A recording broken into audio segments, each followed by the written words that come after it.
আসসালামু আলাইকুম গাইস, আপনারা সবাই কেমন আছেন? আশা করি সবাই আল্লাহর রহমতে ভালো আছেন, সুস্থ আছেন। এই যে পুকুরটি দেখতে পাচ্ছেন, এখানে আমার অনেক ছোটোবেলার স্মৃতি রয়েছে। যখন নানু বাড়ির ছোটোবেলা বেড়াতে আসতাম, তখন এই পুকুরে আমার নানা ছোট্ট একটি নৌকা বানিয়ে দিয়েছিল। সেখানে আমরা ঘুরে বেড়াতাম, মাছ ধরতাম, আরও কত কিছু করতাম। এখন সেই স্মৃতিগুলো মনে পড়ছে। আর এই যে দেখতে পাচ্ছেন সিঁড়ি, এই যে ছাদ, এটা আমার পরবর্তী সময়ে আমার মামা তৈরি করেছিল। তো তৈরি করেছিল কেন বলছি সেটা একটু বলে দেই, কারণ মামা তো নাফরার দেশে চলে গেছে। আপনারা যদি আমার নিয়মিত দর্শক হয়ে থাকেন, তাহলে আমার মামার মৃত্যু নিয়ে একটি ভিডিও আছে আমার পেজে, সেটা দেখে নিতে পারেন।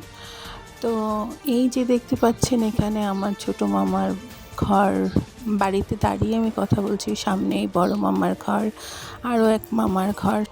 তো আপনাদের কাছে একটি অনুরোধ, যারা আমার ইউটিউব চ্যানেলে আমার ভিডিওটি দেখতে পাচ্ছেন, সবার কাছে অনুরোধ যে একটি সাবস্ক্রাইব করবেন আর পাশে থাকা বেল বাটনটি বাজিয়ে দিবেন। আর যারা আমার পেজে দেখছেন, প্লিজ লাইক, কমেন্ট, শেয়ার করবেন এবং একটি ফলো দিয়ে যাবেন।